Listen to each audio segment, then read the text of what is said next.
So as I got more into the practice, the attention that I gained by practicing yoga really gave me more insight to how I live my life. And I think that's always the intention of yoga. It's to wake you up and to help you make these conscious choices that can really impact you and your community, your family, and the world. Thanks for checking out Guys Talking Yoga. So this podcast is focused on getting more men into yoga by raising awareness of its many benefits through conversations with other guys. I'm your host, Derek Van De Walker, and today's guest is Ryan Burns. Ryan shares how in his early 20s, he was filled with a sense of invincibility and bravado. That's not uncommon for a lot of young guys. And it was lower back pain that started to humble him and made him seek out a chiropractor who suggested that he try yoga. And what Ryan found in that yoga practice definitely helped with lower back pain, but it was really the mind-body connection that he discovered along the way and gave him the insight that he was seeking and how he should be making better choices and living his life. It's one of the more philosophical conversations we've had so far, and I really enjoyed talking to Ryan. Ryan Burns, welcome to the show and thanks for joining us. Hey, Derek, thanks for having me. I appreciate it. Great to have you. Tell us a little bit about your path with yoga and how it's impacted your life.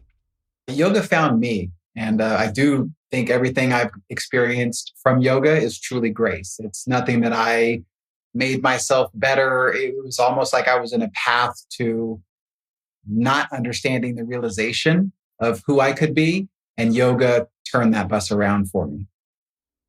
And that was it early in your life? I mean, where were you about in your life when you had this introduction to yoga? Early 20s, and then more seriously into the late 20s. But early 20s, I was trying to fit yoga into my life instead of change the things that weren't working in my life, because yoga helped me see that. So as I got more into the practice, the attention that I gained by practicing yoga really gave me more insight to how I live my life. And I think that's always the intention of yoga. It's never to be something that is just about the physicality of it. It's to wake you up and to help you make these conscious choices that can really impact you and your community, your family, and the world if you're, bold enough to believe that way. So take us back to your 20s.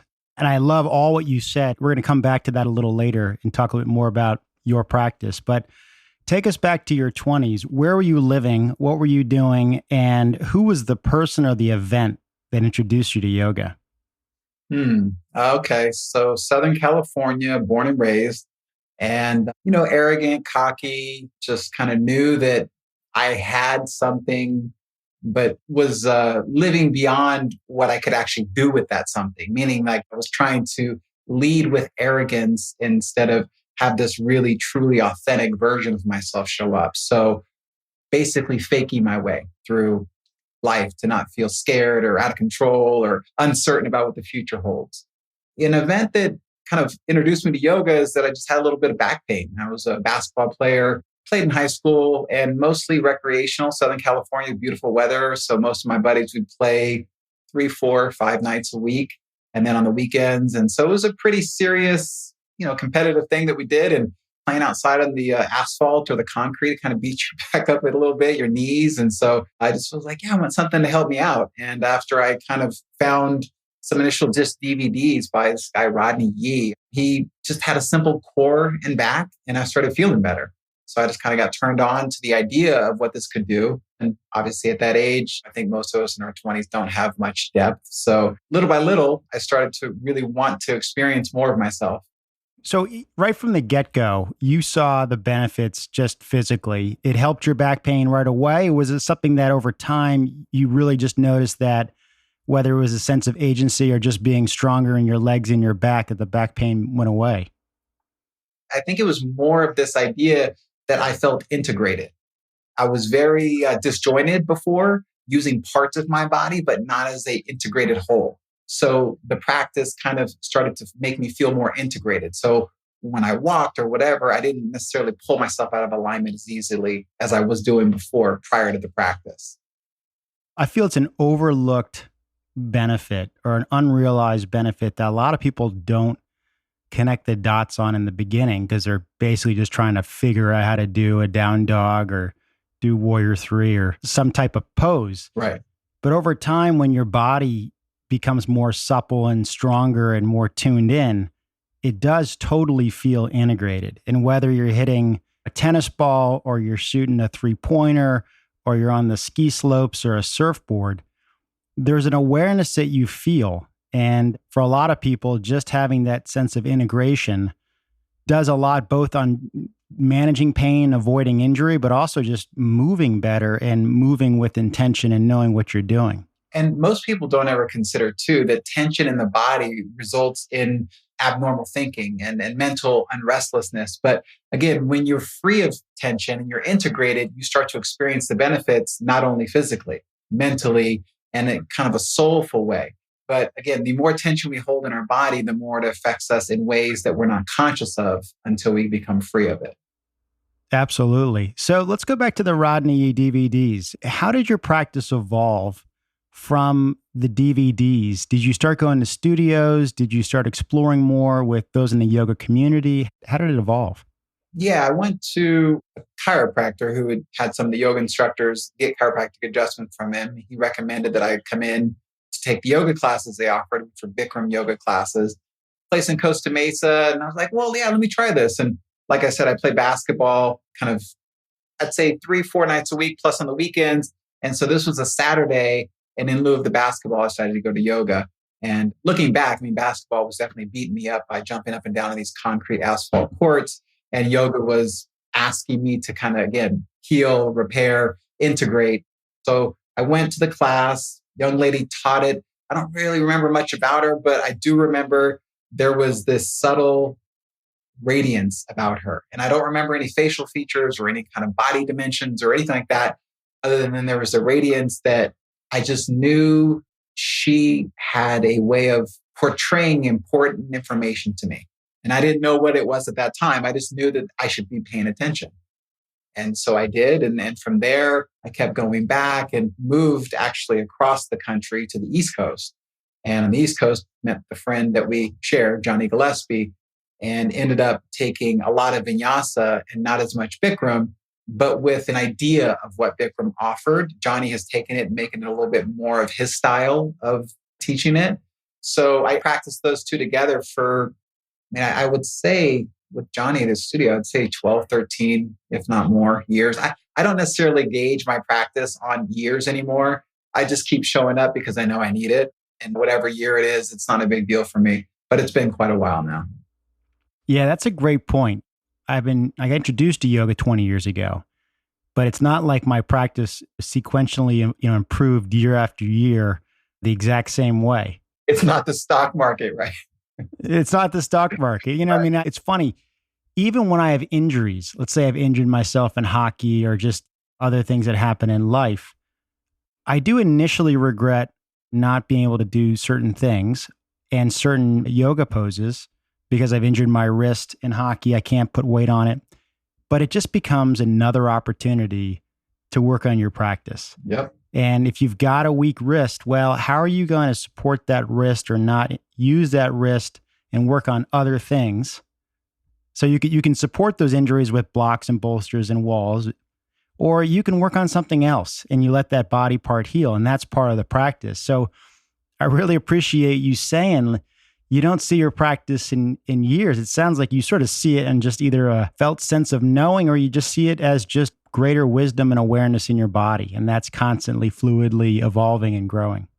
Yeah. And again, like I will always allude to, I feel like this practice is more about the mind than the body.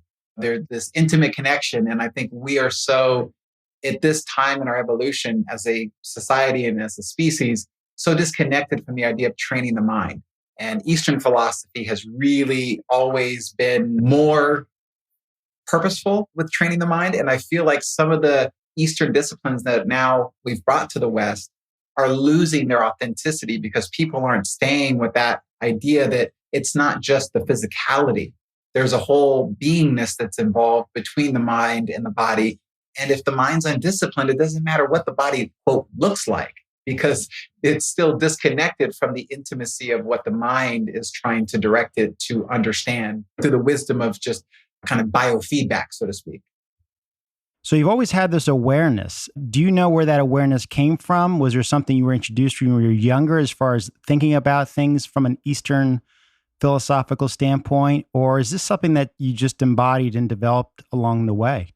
Yeah, honestly, it's almost like asking somebody why they have blue eyes. You know what I mean? It was just something that was what it was. And for me, being in myself, I never knew it to be any different. But when I talk to people throughout my life, I've found it to be something that other people take pause and maybe step back to say, well, how do you see that? Or how are you aware like that? Again, it just is. And I think we all have gifts, right? So I think my gift is no different than having anybody who has blue eyes or is tall or is extra strong, or the list goes on and on. But this clarity that comes to me when I start to dive deep into myself is partly because my dad, I mean, he had me reading the King James Version of the Bible when I was probably 10, 11 years old. And I had to do that before I could go outside and play with my friends on the weekends or so on and so forth. So these ideas, I think, were just maybe kind of being planted. I like using the principle of the farmer often. There's this kind of integration of what it is that the farmer is trying to get into the earth. And you don't ever see any kind of crops or any kind of fruition of that seed and the work that's done until much, much later. So I think those spiritual principles when I was a young man were definitely kind of marinating for something that I would see as I got older. And however I got here, like I said, I have no idea, but I'm very thankful for the grace that I've been given and the insight that I have. Yeah, I appreciate that. I think there's so much in our early years that do inform our sense of ourselves, our sense of the world. And they may not be obvious when you're 7 or 10 or 18 or 26. They pissed you off for the most part. It's not something that I wanted to do. It made me upset. But later on, there's these gifts, as you're alluding to, that come, and you're like, oh, okay. Part of the pathway to the truth is it'll piss you off first. Right. Right. You don't always want the truth when the truth arrives. Usually it's like, this is not what I'm seeking right now. And this is, quite frankly, derailing where I'd really want to go. And that's why I think some guys don't really appreciate yoga, because it feels like walking through hell.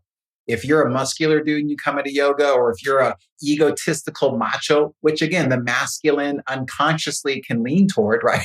I know that's where I started. So it's something that you come into the game and you're saying like, wow, what's happening here? And then all of a sudden you're introduced to this part of yourself, but you got to let the other limited self go and die in a sense, which can be very painful. And I think that's where the metaphor walking through hell to get to heaven kind of comes from.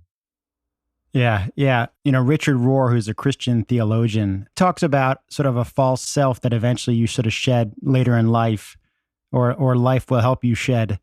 And I feel that way with yoga. I do feel like from a physical standpoint, there's a humbling and an introduction to what yoga is. And most of us all have that introduction through a typical vinyasa class. And it's hard to keep up. It's hard to feel like you're in control. By the time you get into a pose, the rest of the class is already a pose or two already along. And it's humbling, and it can be exhausting and fatiguing. And there's sort of a rebuilding of you a little bit in your practice. And if you stay with it, as you and I know, there's a lot of great gifts and learnings and wisdom that comes out of it. So for those guys who are listening and thinking about, we've talked about the mind a few times early in this conversation. You have a deep appreciation for how yoga can help you be aware of your mind, help you sort of be a friend of your own mind, and sort of enjoy the mind-body connection. How would you articulate how the physical practice of yoga gets you to a place where you can better know and understand and feel what you're thinking and how your mind is behaving? Okay. I feel the most pragmatic way to feel that attention physically is to let the eyes still, as you know, with the drishti, and let the intensity of the effort be balanced. So if you're breathing erratically, your effort is overwhelming. And if you're kind of not really challenging yourself or on that razor edge, so to speak, of ease and effort, then you're not going to be in the true presence or the now, if you will. That's the way to feel the attention and that energy and that mind body connection physically, is when there is an effortless ease, when you're tuned in to the breath. It's a subtle background. It's not overwhelming. And you can feel each moment that you're in the practice and each pose you're in with this intense detail, but you're not attached to any one part of the body. There's this holistic experience that happens. And I've danced through many vinyasa classes in a sense that with the body breath, and it happens in small increments in the beginning, as you said, and then little by little, as you stay with it, you can dance longer and more effortless. And then it gives you energy instead of depletes you as you leave the class. So how would you illustrate a moment in class where you either find that effortless ease, and what would be examples of where you're not having that ease and where you actually do have that ease at the edge where you're breathing easy? Yeah, I think when you can feel, again, the body and you're not necessarily looking for an end result, you're just attentive to one small aspect of what you're doing, whether it's straightening the knee, which is a big tenet in Bikram yoga, or it's simply retracting the shoulder blades, or whatever you're asked to do. You're so aware of that you're no longer looking at the big picture of how does this pose look in the mirror? How am I doing in comparison to anybody else? You're simply just with what you're doing. And that's the way to be in that now physicality, is where you lose the idea of good, bad, right, wrong, hard, easy, should, shouldn't, just letting go of all that and just being with whatever small movement you're doing with your complete attention. And when you're not in it, if you've been in the presence of somebody who's really labored with their breathing or just moving without a lot of awareness and attention, it feels disjointed. And I've done that myself, where you're trying to physically do something, but you're no longer able to integrate it as you move toward that goal. So you lose integrity. It's almost like at the gym when you see maybe a gentleman doing bicep curls, but he's arching his back and trying to use momentum to lift the weight, because you're no longer conscious of, okay, I need to stabilize first and then move from that stabilization. Yoga is going to ask you to slow down. Yoga is going to ask you to, as you said, humble yourself and do less with more precision. And then little by little, you can build toward that beautiful way of expressing whatever pose. Yeah, I love that. Definitely humbling yourself. Your comment about the gym, my yoga practice and my awareness of the breath and the awareness of integrating the body, I now lift a lot lighter weight. I will go heavier, but in the beginning, I'm focusing on the breath. I'm focusing on the movement of my back and my rib cage and my hips. And I'm using pretty much light weight. And I'm really doing that really to get the body connected. And if I have time, I'll go find heavier weight. But I definitely have an intention awareness of how I move and how I work out and what I'm doing. And it reminds me, Arnold Schwarzenegger had some quote where he made like in the 80s where he said when he's doing a bicep curl, he says, I put my mind in my bicep. Right. He's literally trying to foster that neuroplasticity, that awareness right into that muscle. And there's so many cool ways yoga can not just complement your physical experience on the court, on the ice, on the track, in the pool, but there's just a great awareness of just how you move in general. Exactly. And that presence, whether it's surfing, whether it's skiing, whether it's doing anything, you can walk with that type of presence. Once you've touched that in the yoga practice, you can bring that to every aspect of your life.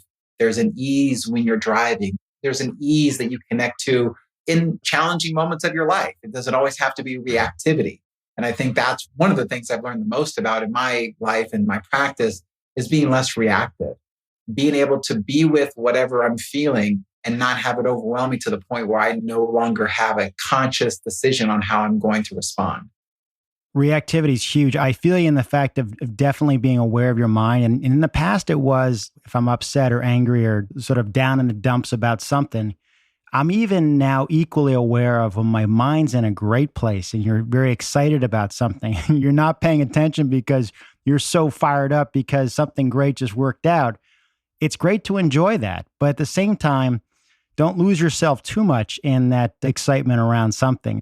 True. And also just for the philosophical other side of that, to go to the depth of despair, to go to the dark night of the soul, to go to those challenging moments where nothing makes sense. And this is just hard, or to go to the elation of a child being born, or if you're a sports fan, the team winning a big whatever championship that year. It can all be great. And I think life is meant to be experienced. It's not meant to be kind of staying in this idea of I need to be in my comfort zone. Life is going to pull you out of it, whether you were volunteering to go or not. But it's how you go, when you go. Yeah, are you going to go with poise and integration and awareness of this kind of essence of yourself that is undisturbed no matter where life is pulling you? And these are things that the yoga practice and the perseverance builds into your character. So I want to connect that back to what you said earlier, which was sort of waking up with the consciousness. There was an acknowledgement that we're human. Like there's going to be the depths of life and struggle and despair and moments that we aren't necessarily loving the current state of our situation. And there's going to be amazing moments in life where there's absolute joy and love and celebration. But at the same time, there's this awareness, an opportunity to transcend and know that there's another experience to be aware of on a deeper level or on a higher level, depending on kind of how you see the metaphor. Do you see that? Yeah, and I think that's well said. It's something where you understand that you're in the world, but not of the world, to put it succinctly, as a great teacher said. So it's something that you can understand that I can have all these, again, bring it back to a yoga class. I have all these humbling experiences. I have all these great experiences. I can be run over by the yoga bus, or I can jump on the yoga bus. It just depends on the day. But none of them make you any different than the essence of you who showed up that day. It's just how you're moving through the dream of life. It's not to be taken to this idea that it now, because of your status or your bank account or because your height or because of whatever, that you're seen and you identify as being this limitation, because you're so much more as long as you're willing to go through whatever process is going to take to get you there. Again, the farmer has infinite potential if he's willing to do the work. And all the practice, the whole metaphor comes down to that yoga pose, the asana you're in, the asana that you're working on, finding that edge where it's struggle, but you're in control. You're able to breathe easy. You're able to focus your gaze, as you noted earlier. And that's really what it's all about. And it might be a total seated practice on a cushion, or it might be something more physical and more engaging. But either way, there's that opportunity to bring your mind back to where you are and practice being in that moment and practice being aware of that moment. Which is through deep surrender, which unfortunately the connotation of the word is weakness when you surrender, but it's actually surrendering to a higher potential within yourself by letting go of being so identified with whatever limitation that you've been stuck in that point of your life. So just all those tools get you to surrender. And I'm a believer that when the yoga practice of that training of the beingness of you has served its purpose, then you take the boat across the river, so to speak, and you leave the boat on the bank and keep walking. You don't necessarily keep going back and forth on the river on the boat anymore. I love that. So Ryan, for guys who are listening, what do you think for guys who don't have a practice or really haven't committed to a practice or haven't explored, what do you feel like they're missing out on not having a yoga practice and exploring this path? You know, Derek, I love to speak in metaphors, and it's just, again, one of the things that I feel helps me get the point across. What you're asking me to do is kind of like saying, hey, tell a guy how great it is to have a kid, right? And they haven't had a kid yet, talk them into it and everything else. It's like most guys see the challenges that parents face and they're like, why would I want to do that? Or why would I want to but when you feel what you feel as far as a connection with a child, it's something that is beyond words. And I feel that yoga is that for me in my experience. I wish I had the right words to make a great sales pitch, but you're going to have to, as the listeners themselves will make a choice to say, all right, all these guys are saying something. Maybe there is something here. I don't know what it is, but I'm willing to find it because that's the only way it's ever going to be their practice. It can't be mine, can't be Johnny's, can't be yours. Those are things that happened on our experience, but ultimately you have to take this leap of faith, take this step into the unknown and think, wow, let me just get curious about what the possibilities could be. Ryan, that is great. Hey, I want to thank you for joining me on this podcast and sharing your thoughts. This has been a really thoughtful and, warmly philosophical conversation. And I appreciate hearing your thoughts and all the things that you care for and about the practice of yoga and what it can bring to life. So thank you. Oh, my pleasure. It's truly been an honor to, have the opportunity to speak with you and to share like-mindedness, because I hear a lot in the words you use and the wisdom that you've gained through your practice. And my intention is to just let everybody who's willing to come and benefit from all the people that have come before us, just like you and I have benefited from the people who practiced before us. Awesome. That's great. Thank you, Ryan, and be well, and please stay in touch. It'd be great to connect again in the future. For sure. Namaste. So as I said, this was a great conversation and definitely one of the more philosophical ones we've had on the podcast. As Ryan points out, all these guys are saying something. So there must be something here. A thought I want you to carry with you as you start your yoga practice is learn to feel what you feel and get curious about what the possibilities may be. And if you start there and you're open to this stuff, it'll just flow.